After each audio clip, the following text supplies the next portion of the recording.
പ്രധാനമന്ത്രി നരേന്ദ്രമോദിയുടെ UAE സന്ദർശനത്തിനിടെ സുപ്രധാന കരാറിലേർപ്പെട്ട് ഇന്ത്യയും UAEയും. ഡിജിറ്റൽ രംഗത്തുൾപ്പെടെ ഇരു രാജ്യങ്ങളും സഹകരണം വർദ്ധിപ്പിക്കും.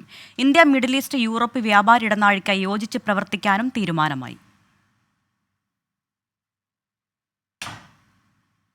ഡിജിറ്റൽ രംഗത്ത് സഹകരണം വർദ്ധിപ്പിക്കാനും ഇന്ത്യയിൽ super computer cluster, data centre എന്നിവ സ്ഥാപിക്കുന്നതിനുൾപ്പെടെ വിവിധ മേഖലകളിൽ നിക്ഷേപം വർദ്ധിപ്പിക്കുന്നതിനുമായാണ് ഇരു രാജ്യങ്ങളും കരാറിൽ ഏർപ്പെട്ടിരിക്കുന്നത്.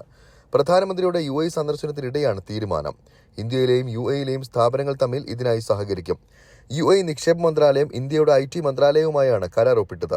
ഗുജറാത്തിൽ നാഷണൽ മാരിടൈം ഹെറിറ്റേജ് കോംപ്ലക്സുമായി UAE സഹകരിക്കാനും ഇന്ത്യ മിഡിൽ ഈസ്റ്റ് യൂറോപ്പ് വ്യാപാര ഇടനാഴിക്കായി യോജിച്ച് പ്രവർത്തിക്കാനും ഇരു രാജ്യങ്ങളും തീരുമാനത്തിലെത്തി. വൈദ്യുതി കൈമാറ്റം, വ്യാപാരം എന്നിവയ്ക്കും ഇരു രാജ്യങ്ങളും തമ്മിൽ ധാരണയായിട്ടുണ്ട്. അബുദാബിയിലെ ഡൽഹി IITയിൽ പുതിയ കോഴ്സ് തുടങ്ങുമെന്നും ജബലലി മേഖലയിൽ ഭാരതമാർട്ട് തുറക്കുമെന്നും അധികൃതർ അറിയിച്ചു.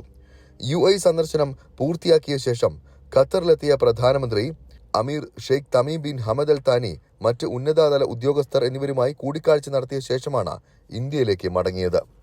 24 ദുബായ്.